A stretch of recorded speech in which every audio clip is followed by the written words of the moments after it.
Good morning. Well, it is here anyway. It's nice and bright and sunny. I hope you're having a good day. Today we're going to talk about the D780 image look, not quality, look, versus the legendary D700 look.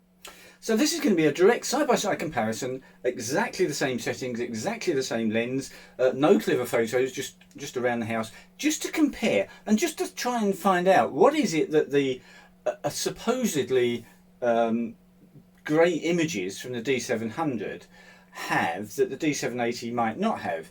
I don't think there's going to be too much difference, but I do think that the 700 probably has, I don't know, more depth, more feel, more something. We'll have a look.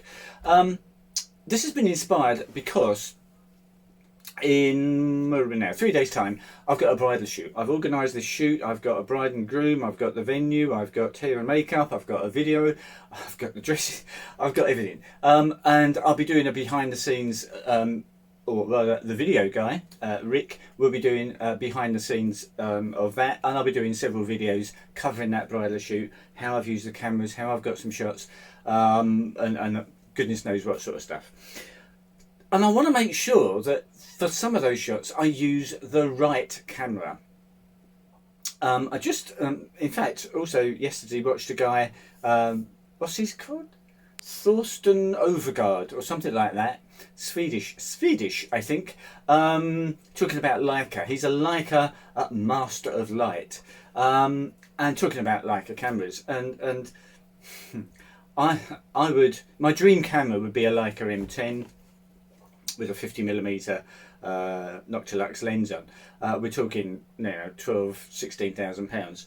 So not going to happen anytime soon. But the reason I love, and I would love to have one of those cameras, is its simplicity. I'm going off point here. Bear with me a second or two. I would just love that because you basically just set the aperture, the speed, and the ISO, and that's it. You never touch the camera again.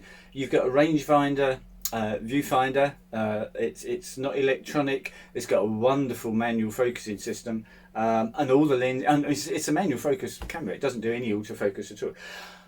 But the look that those images have, I don't know. They're just kind of timeless in some way. You couldn't look at it, and you could not pinpoint. Oh, that's a, you know, a modern Sony digital camera image taken in the last few years.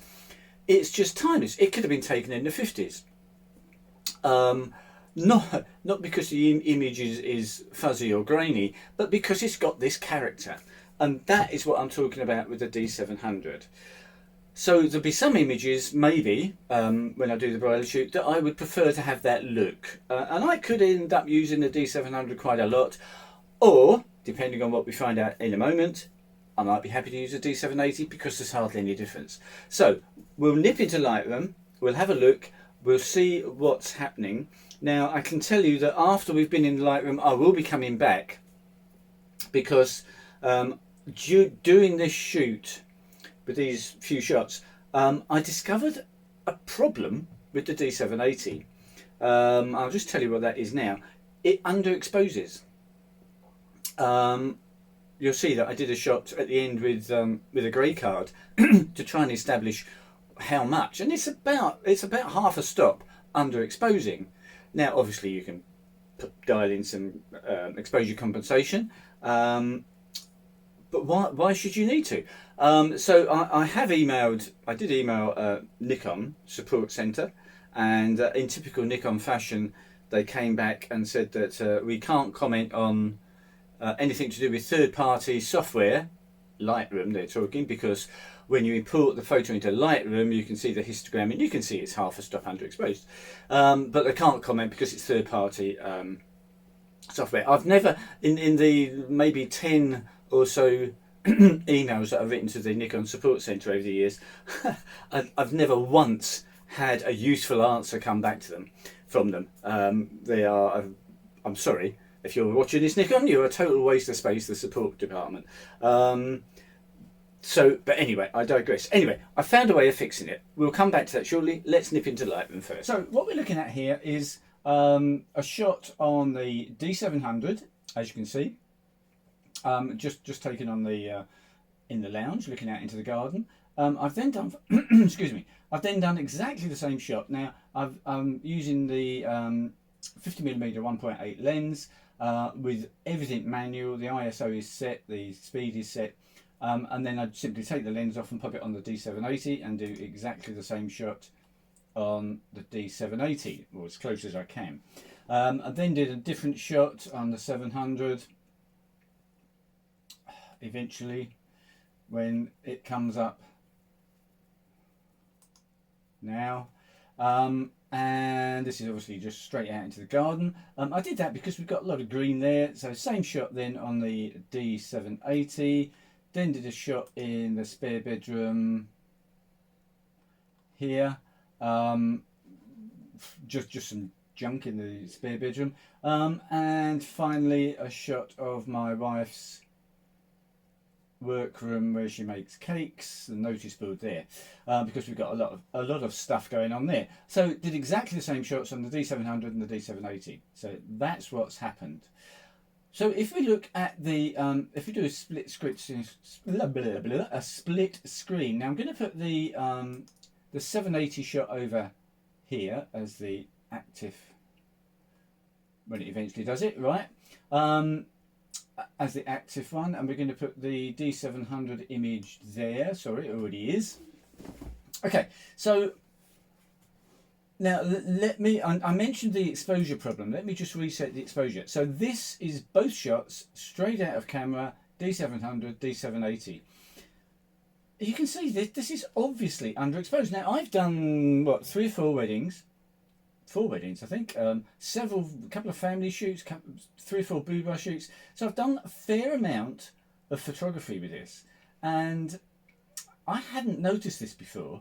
Well, not directly. I maybe was aware that most of the time, and in fact I've got an import preset in Lightroom for the D780, and I have got, I think it's about 0.4 or so, exposure increase as part of that import preset. I didn't really think about it, but now I've done this test and do a side-by-side comparison, you can see that that is obviously underexposed. Now if I was just taking this picture with just the D780, then I would simply do that and not even think about it and move on. But why is it underexposed? And I don't know the answer. I've never had this problem that I've noticed on any other Nikon camera. If you've got a D780 and you can do a test for me at the end and do this grey card test that I'll explain shortly, and just maybe comment, let me know whether or not you have a similar sort of issue, or whether it's just my camera. Anyway, there is a fix to it, so it's no huge deal. But so what it means I'm going to have to do is increase the exposure of the D780 to about 2/3 of a stop. We're then fairly similar in exposure. Obviously it's difficult to compare 2 images if the exposure is not pretty much the same. Okay, so which image is the most pleasing? Now, and I'm not sure how good the resolution is going to come out on the video, but certainly for me, the D700 image here has got, it's got richer colours, and if we just zoom in to the vase, now it's obviously a different level of zoom because of the different megapixel counts, but this just looks a richer colour here. It just seems more vibrant, more, I don't know, more alive in some sort of way. The bronze on the box there, this has just got more depth. It's richer.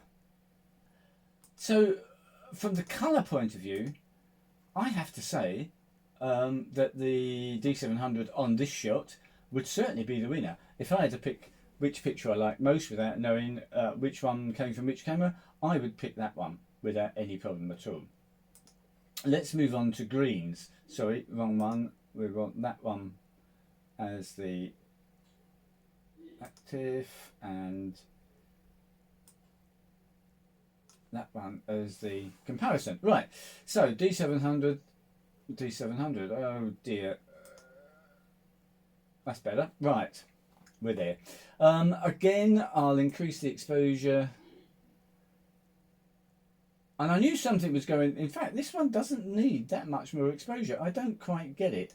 And in fact, what I did when I took the shots was I used the light meter in the camera, obviously through the viewfinder, and just made sure it was on 0. And I did that by adjusting the speed. So I got 1600th of a second for this shot, and when I took the 700 shot, it was exactly the same. Whereas in the other shot just now, there was a big difference in the speed to get the light meter in the camera to tell me that I had the correct exposure. Anyway, I digress. So this one doesn't really need much in the way of change of exposure because they're exactly the same settings. But again, look at the colours. I like this image better. It's more green. It's got a bit more vibrance, a bit more saturation. I was going to say the shadows are probably a little bit darker. The sky looks a little bit lighter. There's just more to it. That's the best way I can describe it. Right, move on to the third picture.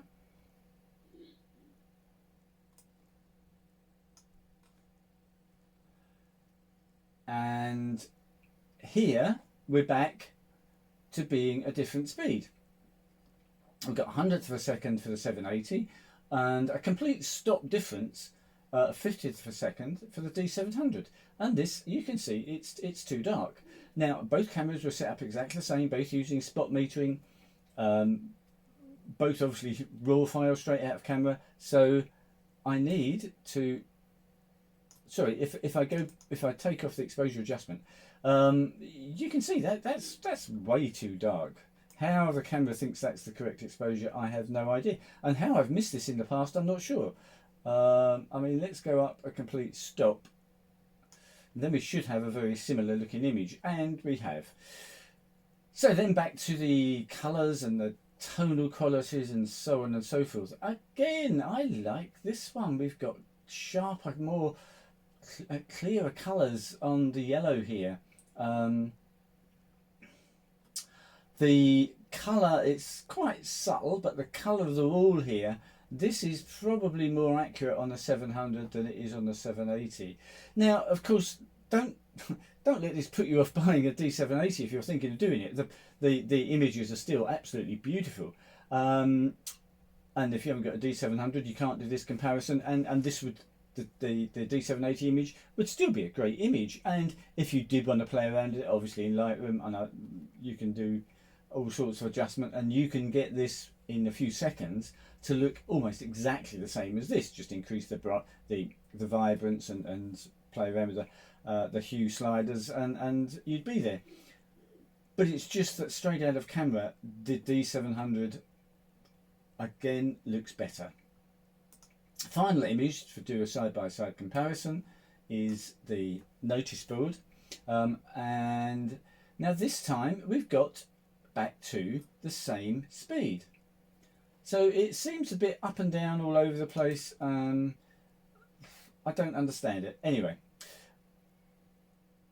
so although we've got exactly the same settings, this still looks a little bit darker than that, doesn't it? It still wants lifting a little bit. 0.16. It's, you know, it's not a lot, but it's not exactly the same. Right, I did this one because we've got some stuff here we can just compare the sharpness. Not that sharpness is a deal breaker for me. It's this look that is much more important. If we zoom in to the typing and just give good old Lightroom a few seconds to render. Neither of these look particularly sharp. Let's go to a straightforward view. This is the D780. What are we on? What zoom are we on? 50%. Let's go to 100%.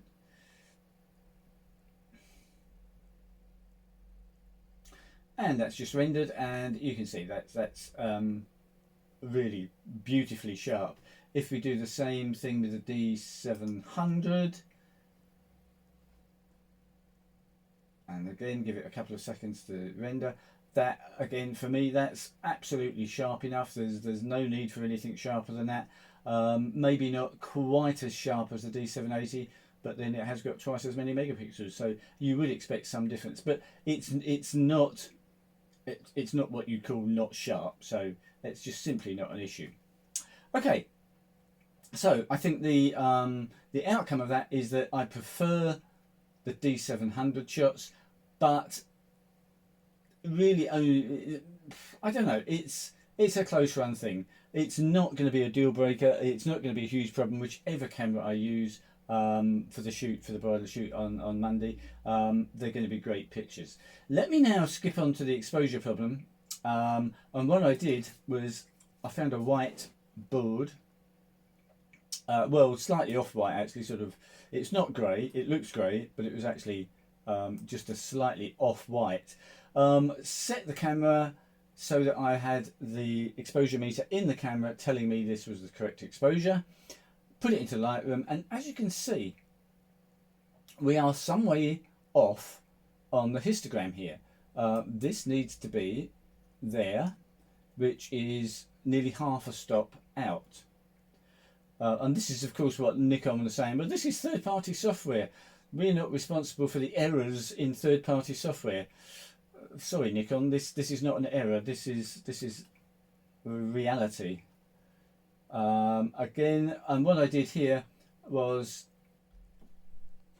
I used live view instead of through the viewfinder, and again to get the histogram in the middle we're plus 0.3, and finally I thought, well, maybe it's the lens, so I changed to the 85 1.4D lens, set the aperture to 2.2 because it gives a really nice sharp pointed histogram here, and again to get that in the center we're looking at plus 0.52, so it's about half a stop off. What can we do? Let me jump on back to the video and I'll just explain what I did to get around this problem.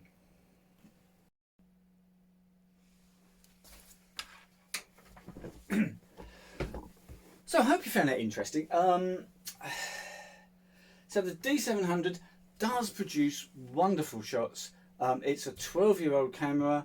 The D780 is only just over a year old. It's not, sorry, I've only had it for about 3-4 months now, but it came out about a year ago. So 12-year-old technology with D lenses, although I actually did that example with a G lens. All my other lenses are D lenses, and they give I believe even more rich tones, better colours than G lenses. That's why I use them. So it's a wonderful camera, it really is. So back onto the problem with the D780. The exposure system, you can adjust it if you just go into the menu and go into the custom settings and you go to exposure metering. And where's my glasses? Metering stroke exposure. You can go in there and you can come down and you can do fine tune optimal exposure, which on this camera is B5. Go into that, you can go up to yes, and you can alter it. And I've added 2 stops to matrix metering and to spot metering, and I've taken a couple of more test shots which I won't bore you with, but that does certainly seem to fix the problem. But as I say, this is the only Nikon camera I've ever had to do that with. But anyway, problem now solved, and we should be getting perfectly exposed photos from now on. I hope you found that useful. Come back, if you haven't subscribed, please do, because subscribe and hit the bell, because next week I'll be doing videos of the bridal shoot, behind the scenes, how I've used these, what lenses I've used, what lighting I've used. Hopefully find it interesting. Have a good weekend. Back next week.